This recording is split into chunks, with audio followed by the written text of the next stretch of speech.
Hey guys, I'm Urizi. This story is all about what if Naruto was a master of seals. Naruto takes the revelation of his demonic tenant more seriously. Looking at the seal on his belly starts Naruto on a new path in life. Before we proceed with the story, please like and subscribe to this channel if you liked the video, and don't forget to check the description for the other works of the author if you liked the story. Let's start. Naruto, Master of Seals. The day after Naruto learned of his demonic tenant from the traitor Mizuki, he stood in front of the cracked mirror in his apartment just as the light began to filter through the window. His eyes were fixed on the seal on his stomach. With a bit of work, he could make the thing visible. His life had been ruined by such a simple thing. Anything that had this sort of power, flashy or not, Naruto had to understand. If such a flimsy series of symbols could withstand the power of a demon, then what else could it do? That afternoon, after meeting Hatake Kakashi and the other members of Team 7, Naruto found himself in a dusty corner of the academy library where a single shelf held books on the art of sealing. This action would create a very different life for Uzumaki Naruto. The only book that had been read in 5 years was the one on sealing scrolls used for storage applications. Everyone seemed to look at that one: how to seal food, how to seal a tent or clothing, or even weapons inside a flimsy piece of paper. It would suck to be on a long-term mission without access to healthy food, for instance, so most of the smarter genin learned to perform these basic seals. The other books, by and large, were historical tomes. There were no volumes that explicitly said how to perform seals, save for the basic ones in the storage book. But they told plenty of stories of famous seal masters: the seal master who first thought to trap a demon inside a child, the Seal Master Guild that did the work to bridge the different dimensions and who brought back some of the first summoning contracts after defeating some of the more minor demon clans, the Seal Masters who developed the stasis spells so that severely wounded shinobi could be saved by expert healers well after the battle ended. Why did this practice fall out of use? Naruto wondered, and the Seal Masters who used pre-written seals, rather than swords and jutsus, in elite battles. The more Naruto read of these boring historical volumes, the more he wondered at the power described here. If Eureka-sensei had even told a third of these stories, Academy would have been incredible. Power didn't come through cool moves and tricks, it came from mastery. And a master of seals could defeat demons, move between dimensions, and even cheat death for a short while. It was a power he needed to cultivate. But how? These books described great feats, but there was nothing here, save for the information on storage. How to become great. Naruto's near failures against Haku and the demon of the bloody mist had led him to increase the amount of effort he put into learning sealing. Finally, he had a bit of a breakthrough. He modified one type of storage seal, and he was prepared with a half-dozen copies before he set foot inside the Chunin exams. He had developed a fair number of ordinary shinobi skills, but it would be his eventual mastery of sealing that would make him Kage level. He hoped not to have to tip his hand today. He wrote a test and passed a fake 10th question. Then he thought to use a seal against the creepy man who bit the Uchiha bastard, but he man-bounded away before Naruto pulled it out. Indeed, it was a month later before Naruto got to test his sealing abilities against a real, live opponent.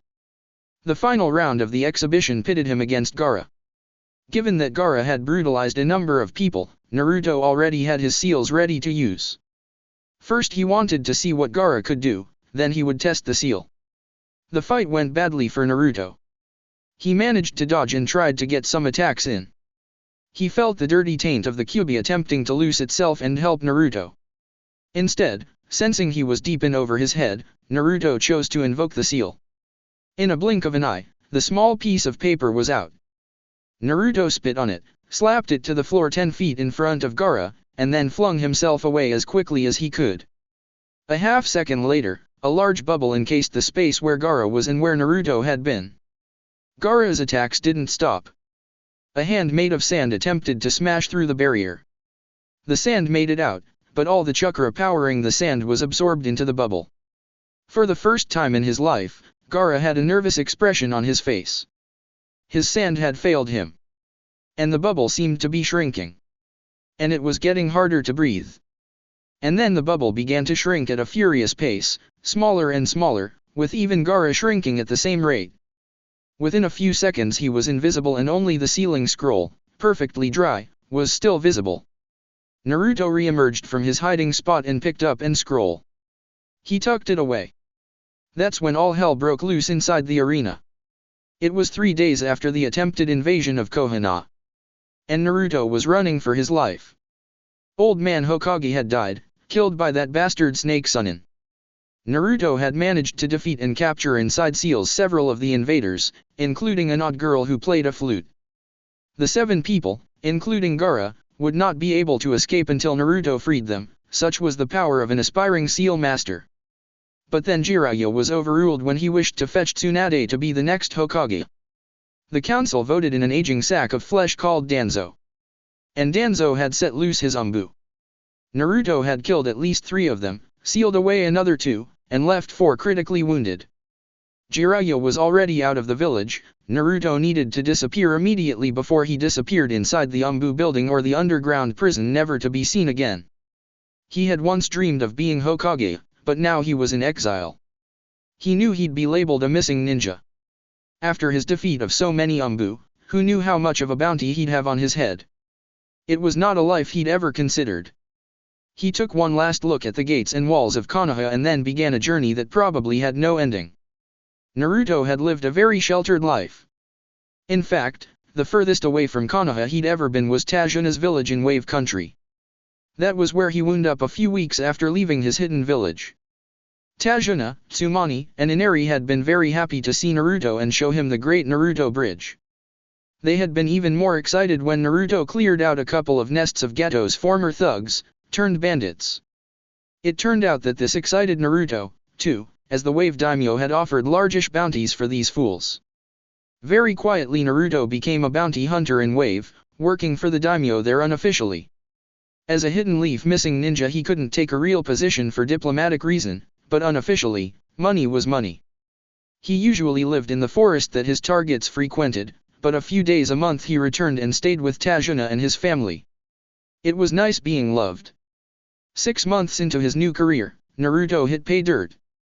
He finally tracked down the band of thieves who'd formed up to steal from daimyos across the various countries. That was the main reason Naruto had the job he'd been doing for the past 6 months. The Wave Daimyo wanted his stolen scrolls back, but hadn't known which bandits had been brazen enough to break into his compound. Thus the real reason for the largish bounty on all bandits in and around Wave. Naruto took down the stealthy, but still untrained thugs quickly. Then he looked at the bounty they carted with them. The scrolls passed from daimyo to daimyo, all the way back to when Wave had had a hidden village of its own before the first Great Shinobi War. Naruto spent a decent amount of time paging through them and copying bits and pieces down into his own scrolls, until he came across 2 volumes, one from the Wave Daimyo's collection and the other from Rice Country. They were both advanced scrolls on how to make seals. One volume covered summoning and sealing demons for various purposes, including interbreeding with humans in order to gain unique bloodline talents, and the other covered miscellaneous seals and the art of crafting them from scratch. He set those 2 scrolls to the side and began furiously digging through the rest. He found but one other. 3 days, after paging through all the scrolls he'd discovered, he turned over his bounty, save for the 3 scrolls he kept for himself, to the Wave Daimyo. A huge grin and a large stack of banknotes were what he received, and, with that, bounty hunter Naruto of the Wave was out of business. Now it was time for Naruto, Master of Seals, to earn his title. 2 years later, a bounty hunter named Kurosawa Edo was working his way through various contracts in Grass Country until he came upon a duo wearing black cloaks with red clouds. Naruto? Uzumaki Naruto, asked the shorter, more intense one of the 2. I have not heard that name in a long time, ninja. What do you want with one named Uzumaki? The blue-skinned person of the pair almost leered. We want the Kyubi. The bounty hunter Kurosawa smiled then. I see. May I know your names? I am Uchiha Itachi and this is Kisame. We will be escorting you to your fate. Shall we spar first? The bounty hunter asked. Instead of responding, the blue-skinned man pulled a massive sword from his back and smiled. The battle was bloody. The bounty hunter held his own against 2 superior opponents for 5 minutes, but the duo were slowly but surely overpowering him. Then the bounty hunter once known as Uzumaki Naruto stepped up his game. He pulled 2 small pieces of paper from his pocket and jabbed them onto the chests of both his attackers. A moment later both men were on their knees as the excessive, almost fatal pain they felt disrupted their abilities to think or even stand upright. Naruto looked at the pair without any pity, only with an academic interest. He'd never tried this seal on opponents of this strength. He wondered if they would take hold, or if he'd have to use one of his more standard defensive seals. He had come a long way in 3 years of working and studying seals, but his ideal of a perfect seal was still outside his grasp. His interpretation of a life seal, used on these powerful attackers, was merely a step in the evolution of a perfect technique. Naruto waited for the pain to subside from his next 2 experiments. Then he smiled as he began to talk. Count yourselves lucky. You are the first 2 powerful ninjas to test out my new sealing array. It's a life seal, an ancient method of ensuring that one's bodyguards and closest retainers couldn't or wouldn't betray you. You see, if you attempt to attack me, you suffer debilitating pain. If anyone should ever kill me, you will also die. Thus, as my new retainers, you should be well motivated to keep me alive, right? Kisame lunged again with his sword, but fell to the ground screaming. Itachi just watched everything as his eyes began to turn red. He shouted out a word that Naruto had never heard, but then the powerful Uchiha froze up and a few seconds later toppled over shaking and puking. I should have mentioned the life seal's effects on bloodline skills. If you attempted to attack me with a fatal unblockage move, say a Hyuga's 64 palm strikes, then you would feel the effects of it, not me. I assume you attempting to use some sort of mental attack on me, and you discovered for yourself what it was like. Itachi remained almost catatonic, while Kisame looked like he'd been struck all over his body by a torture expert. I guess you two won't be much use as bodyguards. Better to bring you along the simple way, right? With that, Naruto sealed the 2 powerful ninja into scrolls and continued on his way. His collection was growing. He had a one-tailed Jinchuriki, 6A or S-class rogue ninja, and dozens of others with deadly, but potentially valuable skills stored in scrolls that he always carried on his person. Naruto continued moving through the grassy plains until well after nightfall. After he ate some rations he pulled from a storage scroll, he continued work on a few types of seal arrays. He was trying to improve upon the current best for permanent floating seals in permanent water repulsion. He had created a seal powerful enough to keep a 1-ton stone 40 feet in the air for a year without refreshing it. It wasn't strong enough, but it was getting closer. The water-repelling seal was much simpler. It kept the water out, but permitted oxygen through. The next step was to push unneeded gases out in equal exchange for oxygen coming in. It was all part of Naruto's plan. Learning the ways of the seal had taught him the long game. It was hard to learn seals as so little information was available, most of it was tucked away in the minds of those who deciphered it. Naruto had had to reinvent the wheel a dozen times to get as far as he had, but it was all for a purpose. And it wasn't nearly enough. He could seal away his foes now, but before he revealed his plan to the world, he had to finish his master work, the array so powerful that no one save Naruto could ever be told of its existence. 5 years after his involuntary exile from Konoha, Uzumaki Naruto considered himself a master of seals. Just minutes earlier, he had completed and tested his master work, the multi-layered self-replicating seal. It had taken him that long with the handful of scrolls he'd managed to locate. Information at the level he needed was scarce. Seal masters were, after all, masterful in hiding their more prominent talents. Their scrolls didn't go onto shelves where they were more easily stolen, they were sealed away where no one else could find them. Sharing was not a word most seal masters knew. This version of a seal was carved onto thin plates of steel and fused together to make a solid, tiny disc. It had 113 layers and was the size of a child's fingernail.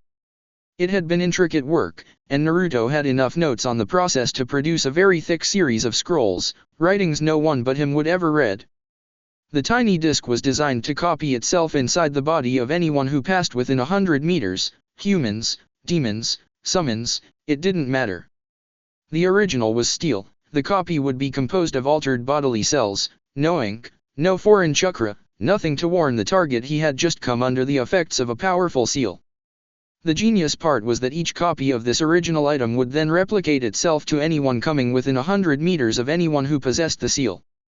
The seal would be present on the underside of its recipient heart, a place few would ever look. Like a powerful, long-latent virus, it would infect everyone in the elemental nations within a short period of time. Anyone or any being with the seal inside their body, a seal designed to dissipate after the person's death, so as to never be discovered, was at Naruto's mercy.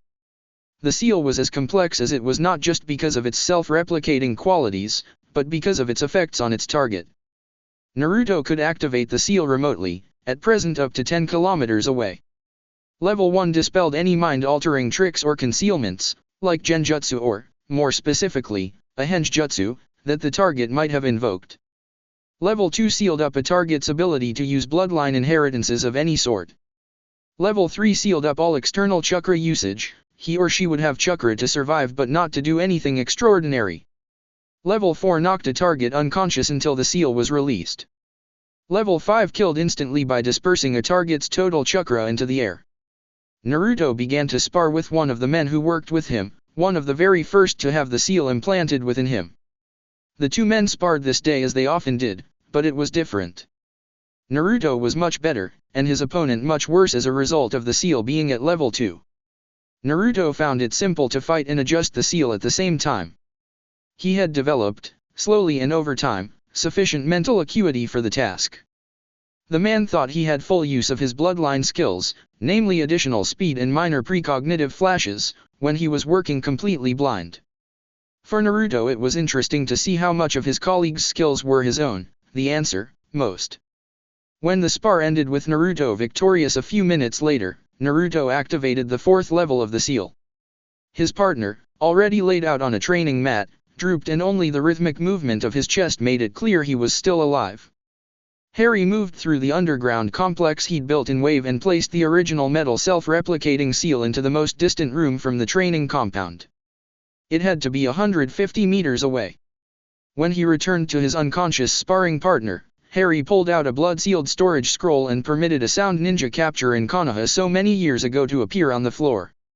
In just a moment, Naruto could feel his connection to the seal now implanted inside this man. He was wounded quite heavily and had only survived because of the stasis provided by the seal, but now Naruto had a use for the man. He activated the 5th level of the seal, and the room lit up as pure chakra rose above the man and dissipated. It was a beautiful sight, one Naruto hoped not to have to witness again. It proved his seal would replicate from target to target.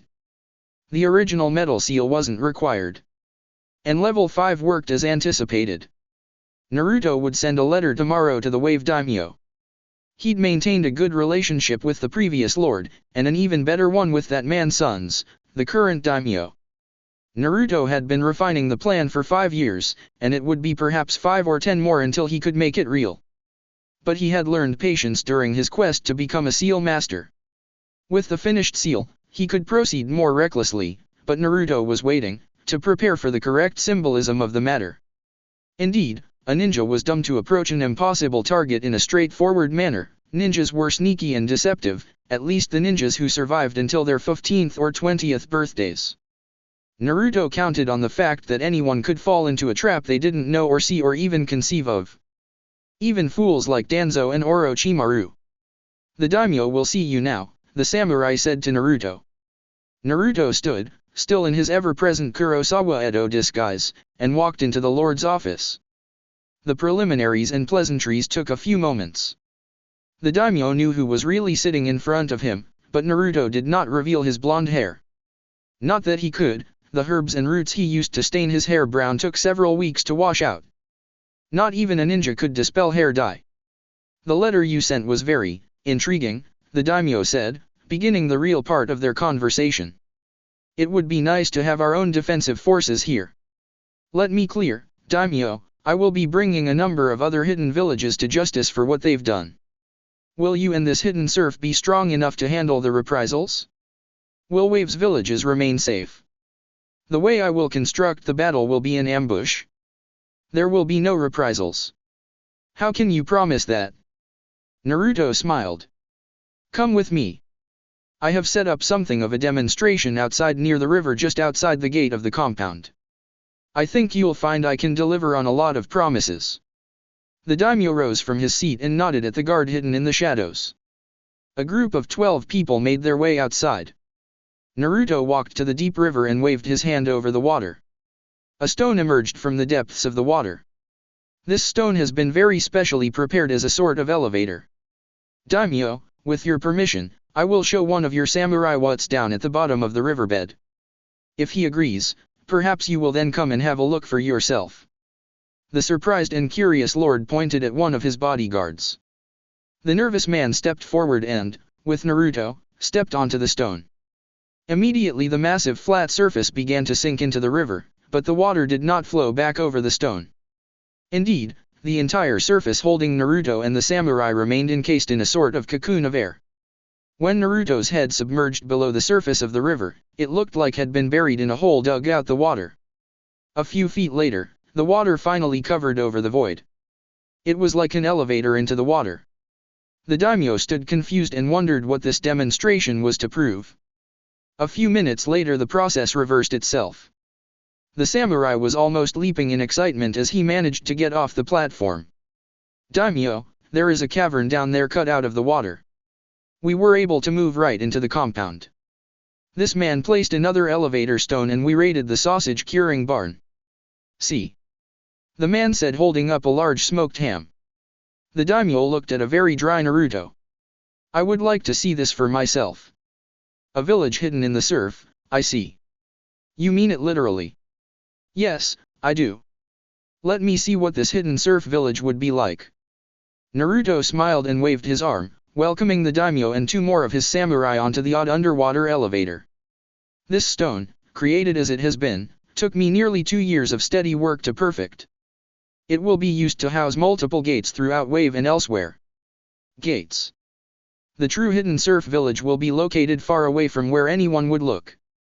The vast numbers of hidden gates would lead any spies to think of all the wrong places. As the platform sunk below the water, the daimyo smiled and said, "Tell me more." Naruto had founded Hidden Surf 11 years earlier and now the last of his impossible dreams were coming true. Hidden Surf was hosting, for the first time, the Chunin examinations. He'd even gone out of his way to construct, underwater, a stadium for the examination. It was more than a bit of showmanship. It was shock and awe. The entire stadium was about 25 feet under a large lake, well away from anything of vital importance to Hidden Surf. The actual main village was hidden a few hundred feet underwater in the ocean. The military complex and the academy were in between the 2 largest islands in the archipelago. The underwater agricultural areas were scattered everywhere. Food grown underwater, and with supplemental lighting, could be grown all year, even in areas that normally experienced severe snow. Naruto smiled behind the mask he wore as the military ruler of Hidden Surf. He didn't have the title of Kage yet, and he probably didn't deserve it. He could likely defeat Danzo one-on-one, but not Orochimaru or the Raikage. But, with his seals, he could defeat armies. Naruto was the last one inside the new arena for the examinations. People were looking around in awe and wonder. Many were attempting to discern if they were caught in an illusion of some sort. The high-level ninja from the other villages weren't scheduled to attend until the end of the examination, but with the dispatches that would be leaving after today's examination, Naruto expected people to show up far earlier than expected. Surely some people would want to deconstruct how Naruto and Hidden Surf had created this special place. They would never be able to conceive that the village hidden in the surf really was hidden under the surf, several hundred feet below the surface of the ocean. Naruto walked to the center floor of the arena and applied chakra to his voice box. Shinobi and Kunoichi, thank you for journeying to our little corner of the world. I expect you will find these Chunin examinations different from any you've ever seen before. The first 3 days will focus on critical individual skills. No genin should be promoted to Chunin who does not possess excellent combat, stealth, and analysis abilities. Today will be the test of hand-to-hand combat. Judges selected from the jonin of every participating village will score the matches. The winner will be by judges' decision. Of course, to ensure fairness, all prospective Chunin will be in standard black clothing with full head covering. The half that make it through to tomorrow will demonstrate their weapons or ninjutsu skills. The half that make it through that test will participate in a stealth and infiltration exercise that will take place outside this arena. Those remaining will then be tested for 3 days on their team skills, however, the teams will be of a random nature, with newly created teams for each test. 3 or 4 person teams shall battle, in this arena, the most devilish of puppets, the most challenging of all summons, and then these teams shall battle each other. Only after these 3 days shall anyone be cut from moving on to further testing. The final 3 days shall test leadership, one of the key facets of serving as a chunin. Our prospective chunin shall be paired with actual chunin for a survival mission. They will face a test of their moral center, and finally they will face a test of will on the final day. Those who take the tests of leadership, and who do not pass them, will never be permitted entry into Wave Country again.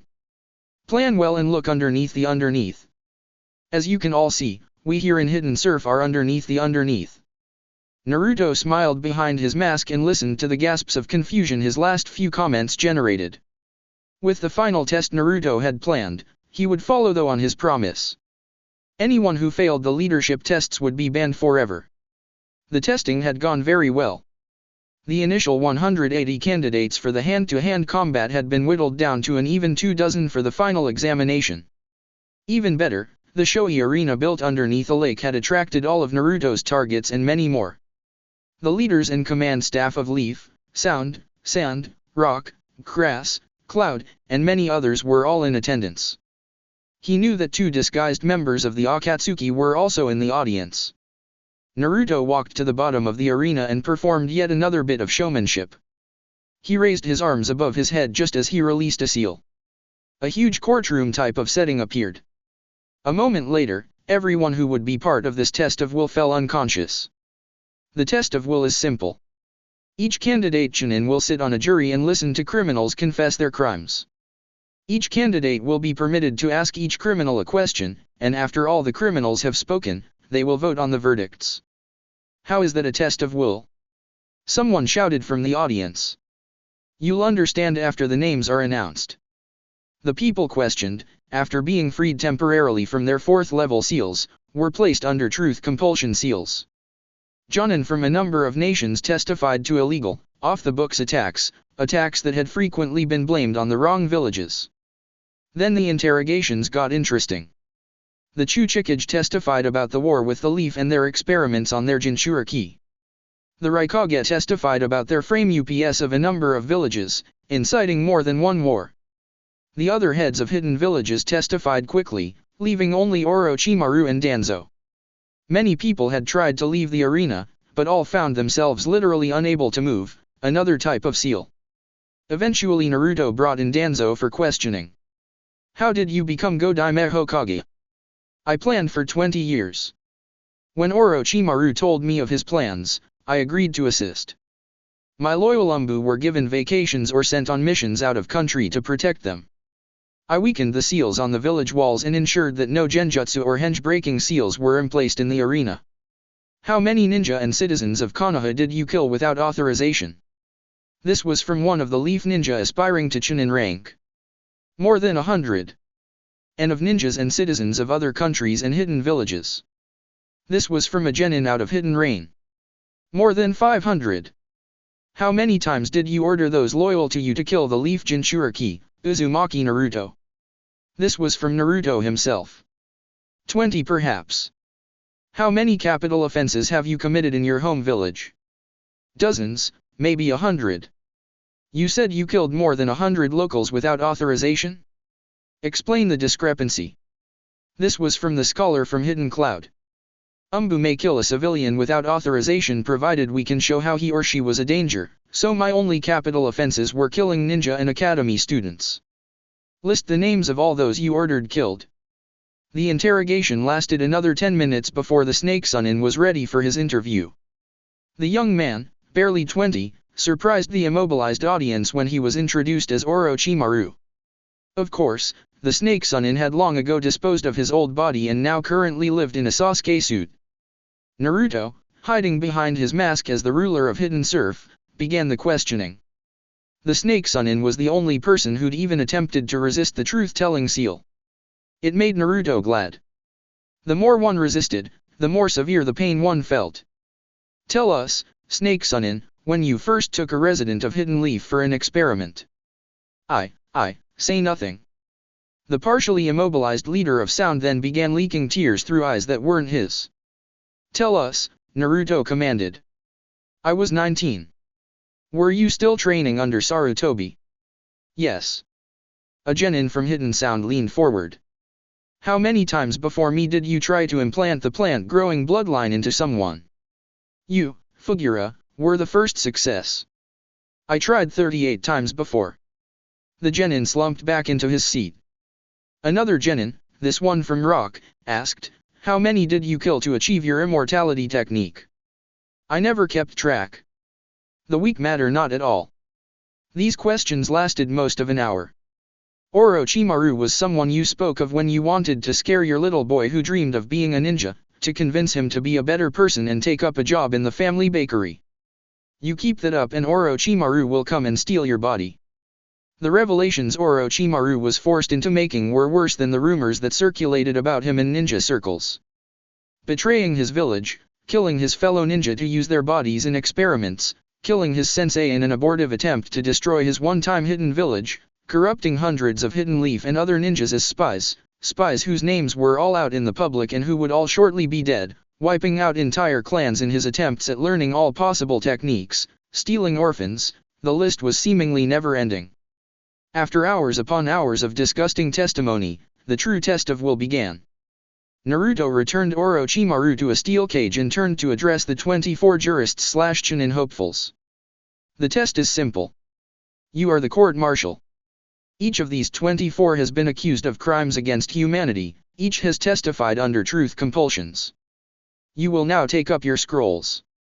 At the top, you will write whether you believe these people, as a group, are innocent or guilty. If a majority votes them guilty, all will be publicly executed. You may not exempt anyone from your verdict, they must all be innocent or they must all be guilty. On the rest of the scroll, you must write a statement explaining and defending your decision. You have 20 minutes.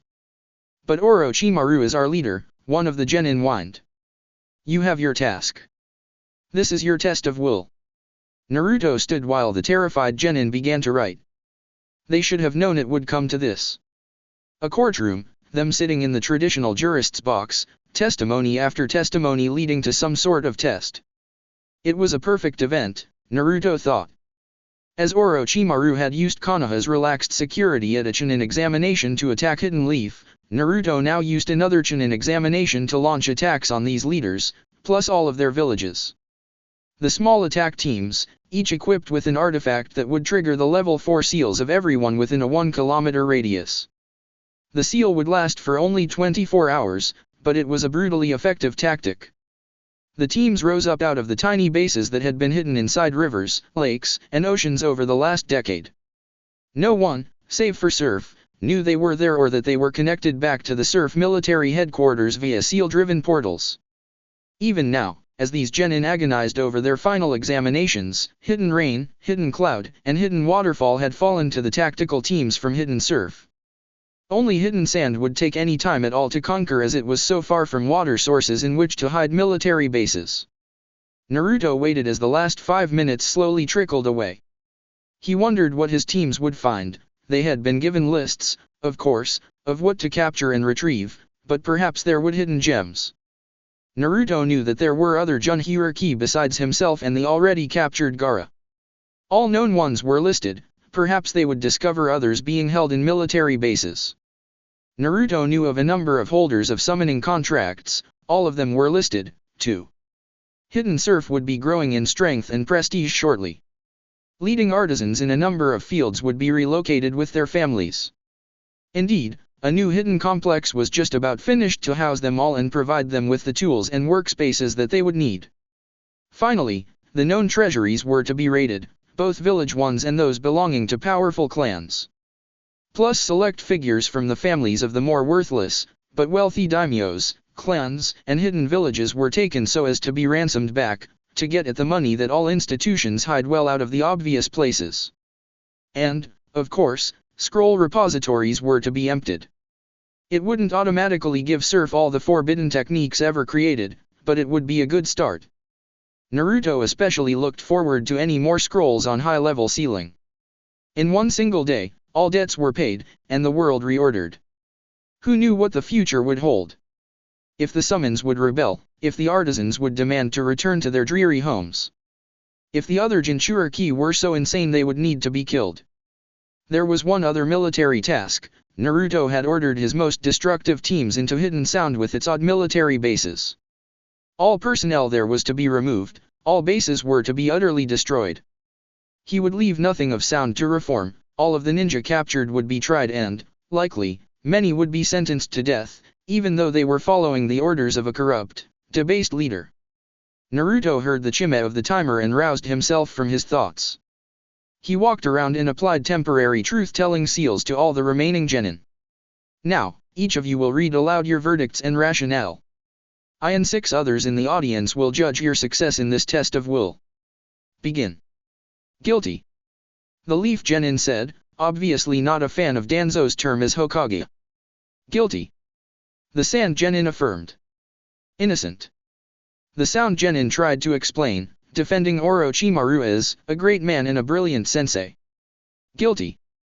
Guilty. Guilty. Innocent. The explanations carried on for half an hour. After that Naruto and his 6 lieutenants quickly made their decisions. One person who had voted innocent with an acceptable reason was passed as were 14 of the 15 people who voted guilty.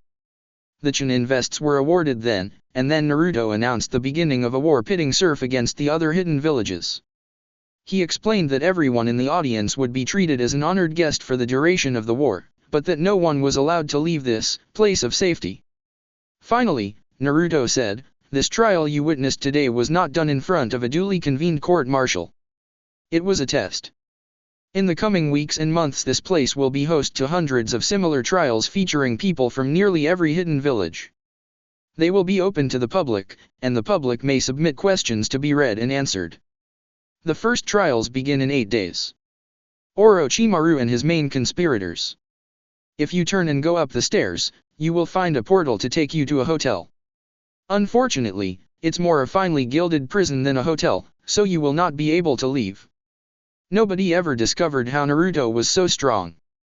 He only publicly fought every 5 years, when he asked for all contenders for the title Wave Shadow to attempt to best him in physical combat. None of the assassins sent after him ever returned. None of the Akatsuki survived past an initial attack. None of the political games he was forced into playing ever got him killed, and none of the people close to him ever betrayed him. Still, people wondered why Naruto was so strong. But it was obvious, he had even announced it in the Chunin exams, the force of will and a mind devious enough to use it. Seals gave him power, true, but it was his will and determination that allowed him to use them. They were a powerful tool, even an ally. But he had to fight the wars. He, and he alone. He had wives and children. He took great joy in much that he did as the leader for 45 years of a hidden village, when he lost to one of his sons in a public battle. He made sure every village in Wave had a good ramen stand, and he made sure his people were treated well. When he retired as military leader, he destroyed all the scrolls on high-level sealing he had accumulated. He, of course, never wrote down his technique used for creating the self-replicating seal that everyone possessed on the underside of their hearts. He did leave the weapons that could manipulate the seals, but Naruto kept the knowledge of how to do it directly. His armies would be able to use the 7 massive stanchions called Heart of Surf whenever they had major incursions to make. He retired with most of his wives to a smaller village on the 5th largest island in the archipelago. His children and grandchildren came to visit. He taught some of the local boys and girls ninja skills. Naruto was a rare thing, a Kage who retired and had never been defeated in combat, only in leadership fight. He enjoyed his golden years. Restful. He did have to kill more than a few dozen assassins who came after him, but that was no bother. His power remained unabated even a few minutes before he closed his eyes for the last time, when he went to sleep and never awoke again. His power he took with him. What he had done wasn't the power of the Kyuubi or anything magical, it was the ability to look at a known seal and to modify it, to design seals to do things never conceived of before. His power was will, and imagination. The world was a poorer place when Uzumaki Naruto died at the age of 84. That's it for this movie. Thank you for watching and see you on the next video.